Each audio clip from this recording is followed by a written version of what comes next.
Get ready to uncover a Bible secret that'll flip your script. You might think you know your holy books inside out, but here's the shocking part. Not all Christians agree on the same scriptures. While Protestants stick to 66 game-changing texts, Catholics believe there are actually 73 essential ones. But hold up, because the Vatican has some mysterious writings hidden in its closet. These are the biblical apocrypha. And trust us, they're about to blow the lid off centuries of traditional thinking with their mind-blowing opposing stories. Imagine Jesus with an anger management problem, being super selfish, and having major woman issues. Sounds unlikely for a savior figure, right? Well, that's exactly how he's portrayed in the Gospel of Thomas, a book you probably didn't learn about in Sunday school. But wait, there's more. The Gospel of Barnabas throws even more curveballs. It claims Jesus was just an ordinary human and not the Son of God. Talk about rewriting the Holy Script. According to this version, during the Last Supper, Jesus made his escape by jumping out a window, and poor Judas took the fall for him. Mind blown, right? Hold on to your seats. Things are about to get even wilder. You might think those alternative Jesus stories were off the charts, but ancient texts like this one take the cake. Dating back to Old Testament times, it's got some seriously out-of-this-world claims angels were actually humans with a flesh and blood body. There were space explorers way before our time. And get this, God was an alien. Talk about a cosmic twist on the usual biblical tale. So, what makes the Book of Enoch still believable, despite these jaw-dropping revelations? You know how the Vatican thinks the Book of Enoch is pure fiction. Well, there might be more to it than meets the eye. Maybe they're just trying to keep under wraps some secrets that could shake things up for the church today. Fast forward to 1946, a group of teenage shepherds from Palestine stumble upon an epic discovery. Ancient clay pots filled with mysterious manuscripts in a hidden cave. And guess what's inside? The original Book of Enoch, which, by the way, is no newcomer to biblical lore. In fact, it gets only 5 short mentions throughout the Bible. But those verses give us the lowdown on this guy Enoch, an everyday dude who lived a righteous life, all the way back from Adam and Eve's son Seth. Enoch's story gets even juicier. Apparently, this guy was around in the 3rd millennium BC and only spent 65 years here on Earth. Talk about a short-lived rock star. But wait, what's going on with that extra 300 years he supposedly spent walking with God? The book of Genesis mentions it, but theologians have been scratching their heads for ages trying to figure out what exactly that means. Now, some clever Bible scholars have come up with a fresh take on this mystery. We'll dive into that exciting theory soon. But here's the thing, Enoch wasn't your average Joe back in the day. Ancient sources suggest there was more to him than meets the eye. Get ready for a mind-blowing connection. Ancient Egyptian and Sumerian texts are giving us hints that Enoch was way more than just a biblical figure. He might have been part of the epic construction of the Great Pyramids and even rubbed shoulders with ancient rulers, as his name pops up on the Weld-Blundell prism. Was it these high-level connections that helped him uncover secrets the Bible only whispers about? But here's an intriguing twist. Why did the Vatican keep the Book of Enoch under wraps for so long? It turns out this scripture is all about the lesser-known Old Testament history. Imagine a prequel to Noah's Ark, diving into the events leading up to the Great Flood. Let's dive into the Book of Enoch's juicy details. It kicks off with familiar ground, creation and the first humans, Adam and Eve.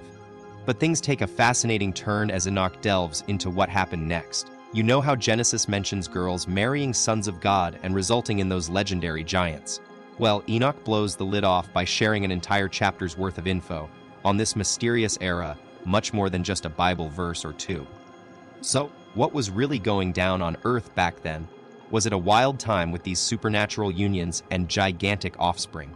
Here's the rewritten version, buckle up, because Enoch is about to spill some shocking secrets. He claims those sons of God from Genesis weren't just random guys. They were actually fallen angels, also known as the Nephilim. These rebellious angels refused to go back to heaven and instead chose to hang out with humans. But things took a dark turn when their leader, Samyaza, told them to share their forbidden knowledge with people on Earth. Suddenly, humans got access to stuff like astronomy, metalwork, magic spells, and healing secrets. All the cool stuff they weren't supposed to know. But here's the thing, this new power didn't bring about harmony. Instead, It led to an epic struggle for control as some folks mastered these skills way faster than others. Chaos ensued, and you can guess who got left in the dust. Let's dive in. Enoch paints a vivid picture of how things went downhill fast after those fallen angels hooked up with humans. The result? A whole generation of super-powered beings known as Nephilim, who were the product of some seriously unconventional relationships. These giants grew at an alarming rate, but not because they ate well. It was just that Earth's resources weren't enough to keep them fed. As a result, these gigantic troublemakers became notorious for their ruthless behavior. They terrorized people, and in some cases, even resorted to eating them. God had seen enough so he unleashed the flood of Noah's time, which wasn't one big flood, but actually 3, aiming to wipe out these destructive giants once and for all, and bring peace back to Earth. Let's take a step back and look at how this epic tale has been received throughout history. Believe it or not, way back when, the whole Nephilim saga was taken as gospel truth. In fact, you can still spot quotes from the Book of Enoch in the letter of Jude. That's right, straight out of the Bible. And if you're part of the Ethiopian Orthodox Tewahedo Church, this ancient text is still considered a must-read. But when it came to the Vatican, they just couldn't swallow the idea that divine beings were behind bringing sin onto Earth. The traditional Christian view has always been clear. Humans are responsible for sin, not super beings. The Book of Enoch sparked some serious controversy among clergy. They were pretty much divided over whether it held any real authority or not. One researcher, Henry Heyman, really shook things up when he came out with his findings that said this ancient text might have been written by a dozen different authors instead of the legendary Enoch himself. Fast forward to 2022, and you'll find articles claiming the Book of Enoch is actually just a fake. So, why would the Vatican go to such great lengths to discredit it? Is there something more at play here than just minor discrepancies from the official Bible account? Here's the rewritten paragraph. Let's dive deeper. Could it be that the Book of Enoch is hiding more secrets than we initially thought? The historical inconsistencies might just be a clever smokescreen to distract us from what's really going on. I mean, this ancient text matches up surprisingly well with other stories from antiquity. Enoch's descriptions of the giant Nephilim and their children are so detailed that it sounds like he was there, witnessing them firsthand. And guess what? Recent discoveries are making that sound a little less far-fetched than we thought. The Old Testament, Greek myths, and countless other tales from around the world all feature gigantic humans, some of which bear an uncanny resemblance to Enoch's stories. For example, in Central Africa, entire tribes believed they descended from a massive being called Mbambo, who later became their god. Here's the rewritten paragraph. It gets even more fascinating. These Mbambo beings weren't just random giants, but apparently had a mission to finish creating our world. Legend has it that some of them sent messengers to Earth to help humans get going. But just like Enoch wrote about the Nephilim, these messengers didn't quite succeed. Now, here's where things get really cool. We see similar stories popping up in totally different parts of the world. In Chinese mythology, thousands of kilometers away from Central Africa, there's the giant Pangu who whacks apart an endless chaos with a massive axe. This creates 2 equal halves that balance each other perfectly. Yin and yang. Think about it. Enoch is all like, alright assistants, take over world organizing duties. Then he's up in heaven living his best life. And now we've got these similar tales from different cultures, making us wonder, are they just different versions of the same cosmic events? It's almost as if the world's been passed around, with each culture adding its own twist. Enoch also drops a bombshell about the Nephilim. It seems their lord wasn't too happy with them and ordered them to be cast into darkness by those who stayed loyal. Does that sound familiar? You've made an epic connection. The Nephilim in Enoch share striking similarities with the mighty titans from ancient Greece, who faced off against Zeus and ended up locked away in Tartarus, that eerie dark abyss. No surprise then that to this day, Titan and Giant are often used interchangeably in many languages. But here's a mind-blowing question. If Enoch's story is so packed with these prehistoric giants, why do we hardly hear about them when we flip through the official pages of the Bible? Let's dig deeper. Could it be that some folks in power want to keep under wraps the fact that these giant legends hint at a more powerful past? The American folklore is loaded with tales of giants walking alongside humans, And it got us wondering, what if these weren't just myths after all? Well, archaeologists in this very region uncovered something seriously intriguing while unearthing an ancient burial mound. As they carefully brushed away the dirt, they stumbled upon a mind-blowing discovery, a picture etched on the wall that's still leaving historians speechless today. But here's where it gets really wild. The skeleton of this enormous individual, stretching an astonishing 2.5 meters long, was found smack in the center of the mound. The deceased giant wasn't just any ordinary giant. He wore 2 gleaming copper bracelets on each wrist and a heavy-duty mica necklace around his chest. Clear signs that this massive guy was treated like royalty back then. But what really blew our minds is that there were at least 10 other, regular-sized skeletons found in the burial site, but they didn't have any of those fancy jewels or ornaments. It's as if these regular people were part of a larger entourage surrounding their giant leader, leading scientists to believe they stumbled upon the burial ground of a giant monarch and his closest advisors. Now, let's get into the really juicy stuff. Did giant rulers actually exist thousands of years ago, with the Vatican possibly covering it up? While the Vatican might not agree, one ancient text that does mention these giants is the Book of Enoch. According to this book, these half-divine beings, known as the Nephilim, were revered by humans despite God's clear warnings against it. Researchers have even suggested that some of these giant offspring might have survived a major catastrophe. Maybe you've heard of it, the Great Flood. If they did survive, it's possible people saw them as leaders once again. Could this be one of those secrets the Vatican has kept under wraps for centuries? But let's dig even deeper. There could be a reason why priests aren't too fond of the Book of Enoch, and it might just blow your mind. The ancient author makes a claim so daring, it's like science fiction. He suggests that the Nephilim weren't fallen angels at all, but possibly extraterrestrial beings. Now, you'd think this is way out there for someone living 5,000 years ago, right? But wait until you see what Enoch has to say about the universe. Some of his facts are eerily accurate. Given that he's supposed to be one of the first humans on Earth, it's quite a leap to believe he had such advanced knowledge about celestial bodies. Was this ancient sage somehow privy to secrets we're only just uncovering today? Now, let's check out some mind-blowing facts from Enoch's Book of Heavenly Luminaries. It's like ancient cosmology. This chapter is packed with insights that would put modern astronomy to shame. The author describes how the sun and moon pass through gates or portals, showcasing his understanding of celestial motion.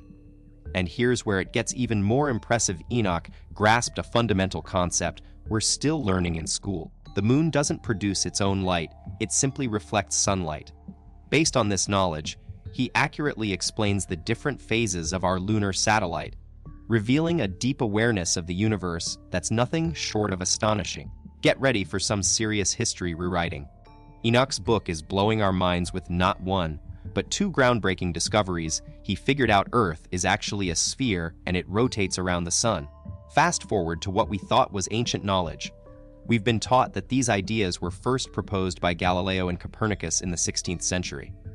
But hold on, Enoch's got more. He also breaks down how to categorize stars like a pro, suggesting that we should group them based on 3 cool factors: their brightness, mass, and how far away they are from our planet. Talk about being ahead of his time.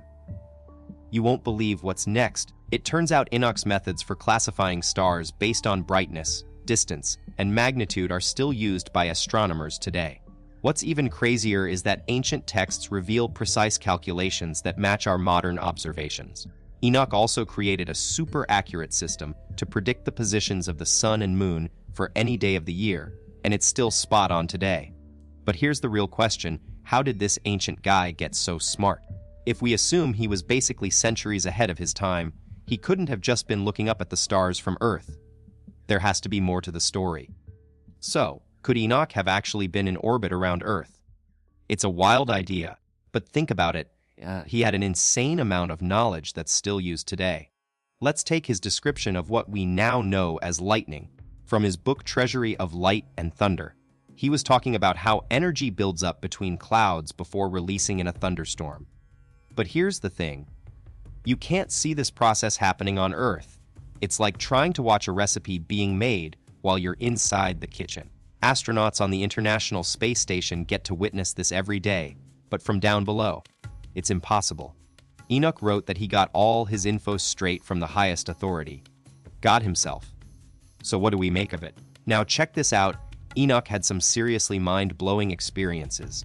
He claimed to have visited the palace of the highest and described it in insane detail. Walls and floors made of glittering crystal that reflected light, lit up by an intense glow that's both fiery hot and freezing cold. Sounds like a futuristic high-tech space or something. It's wild how similar this sounds to our modern artificial lighting. But here's where it gets even crazier. Enoch said the palace could literally float in midair, and while he was on board, he got proof of two major astronomical facts: Earth is round and orbits around the sun. You know what's even more interesting? There's an ancient Indian epic that has a similar description of a magical flying palace called Manna. It's like a shimmering refuge for gods when they need to escape. Whoa. Now let's dive into something really fascinating. When we look at the Book of Enoch and compare it with Hindu myths, it's like they're describing the same cosmic event, a magical flying palace that defies gravity. But here's the thing, Enoch wouldn't have been in India. So how did he get his info? Maybe this flying palace was some kind of advanced spacecraft that could zip around the world in no time. Could it be that the Book of Enoch isn't just a spiritual text, but actually an account of extraterrestrial encounter? That might explain why the Vatican wasn't too keen on it. After all, angels and gods are one thing, but aliens are another story entirely. The Book of Enoch adds some seriously otherworldly details to the usual Christian stuff about angels and the afterlife. Mind blown yet? You've gotta love the biblical phrase about Enoch walking with God for 300 years. Sounds like an epic VIP tour. But let's get into the Book of Enoch details, because this is where things get truly wild. Apparently, angels were all over helping him out. They even gave him a detox bath in some fragrant incense-scented solution. Then, they hooked him up with a divine robe that was so white it glowed like a light source. Talk about dressing for the occasion. After this epic makeover, Enoch got to experience the ultimate privilege, entering God's mysterious palace on a cosmic adventure. What do you think this palace really represents? But here's the twist. This extraordinary story isn't even part of the original book we're familiar with today. The Book of Enoch, as we know, it was only discovered in Europe in the 18th century, when a traveler stumbled upon an ancient text in Egypt. It wasn't until theologian Richard Lawrence translated it from Hebrew to English that the world got to see it. But let's be real, some of those expressions were straight up mind-boggling. Despite the language barrier, Lawrence was determined to bring this piece of history to light. What do you think he uncovered, and what can we learn from his translation? So, what did Lawrence do when faced with those baffling phrases? He replaced them with his own words and cut out parts that didn't make sense to him. But that's not all, folks. As soon as this was out in the open, other researchers jumped on board and tried their own translations. But instead of getting it right, they ended up making things even more confusing. Each new version of the Book of Enoch started sounding like a modern sermon, while the real deal got lost in the mix. Now, here's the cool part. Despite all this chaos, we can still uncover the original meaning if we approach the text with fresh eyes and leave our preconceptions at the door. What do you think would happen if we looked at it from a completely new perspective? Let's go back in time. Imagine I'm living centuries ago when suddenly, out of nowhere, these extraordinary beings from another world showed up. How would I put into words such an unbelievable event? I wouldn't have any reference points, so I'd use the language and imagery that made sense to my time. I might compare their ship to a magical cloud or a chariot of the gods, drawing on mythical stories that people knew and loved. That's basically what Enoch did when he wrote about his incredible experiences. He described them in simple, vivid terms using metaphors and images familiar to his audience. It was only much later, as different translators stepped in with their own beliefs, that the text started to take on a more religious tone. Fast forward through history, as time passed and different people interpreted Enoch's incredible story, the visitors from another world morphed into heavenly beings, angels and cherubim. Their leaders became powerful archangels, while the supreme commander was hailed as the Lord. The advanced technology on their spacecraft transformed too. LED lights were reimagined as blazing cold fire, heat-resistant panels turned into shimmering mirror crystal, and their ships evolved into majestic flying palaces. In this new context, A scene that might have started out as a simple cleansing ritual took on a whole new meaning. The angels washing Enoch with incense and dressing him in a snow-white robe now represented a crucial step in preparation for space travel, a necessary disinfection process followed by donning a cutting-edge spacesuit. And interestingly, even today's spacesuits are designed to be completely white, providing a striking visual connection across time and cultures. You might wonder how Enoch's out-of-this-world adventure ties into his impressive knowledge of celestial bodies. Did those otherworldly guides really give him a cosmic crash course, covering everything from star systems to galaxies? The ancient author who recorded this incredible journey likely didn't fully grasp all the details and wrote down what he could make sense of. But one question still lingers. If we imagine aliens as strange, unfamiliar beings, why does Enoch describe the fallen angels as humanoid, remarkably similar to us humans? You're probably dying to know. What was the real deal with Enoch's face-to-face encounters with these cosmic visitors? Did he somehow hack intergalactic communication, or just get lucky? Fast forward to 1980. Renowned British astrophysicist Fred Hoyle sparked a mind-blowing idea in his book Evolution from Space. What if life on Earth wasn't actually born here, but instead came from outer space? According to Hoyle's theory, an advanced alien civilization had reached such a level of evolution that it decided to colonize other planets. And guess who benefited from this cosmic migration? That's right, us humans. Buckle up, because this idea gets even wilder. If Hoyle's right, then we're not some brand new life form on Earth. We're actually an offshoot of an ancient alien civilization that had already reached the stars. That means our species is just one branch in a cosmic family tree with roots way deeper than our planet's history. And while millions of years and unique environments have shaped us into who we are today, some unmistakable features might still be lingering from those extraterrestrial ancestors. This raises an interesting question about Enoch's encounter. When he called the fallen angels humanoids, it wasn't because they looked exactly like us, but rather because they shared a similar DNA with our species, just with a few key differences. This theory gets us thinking. If we're all part of an ancient alien family tree, then the Nephilim's connections with Earthwomen might not be as far-fetched as they seem. After all, our DNA still holds secrets from past human encounters like the one with Neanderthals, proving that interspecies mixing isn't just a fantasy, but a reality. Fast forward to today, when we're actively reaching out into space, are we actually trying to reconnect with distant cousins or long-lost relatives? While some might dismiss Enoch's story as mere fantasy or even a deliberate hoax, it's an idea that's definitely worth considering in our quest for understanding the universe and our place within it. Digging deeper into Enoch's book, we find some surprising confirmations. In the 1970s, renowned astronomer Carl Sagan highlighted the extraordinary myths of the Dogon people in western Sudan. Their stories were unlike anything else in the region. The Dogon even claimed that a divine being had recently visited them, sharing cosmic secrets that would blow our minds. At first glance, this sounds like far-out fantasy, but what if it's more than just tribal lore? But here's a twist. It wasn't an out-of-this-world encounter at all.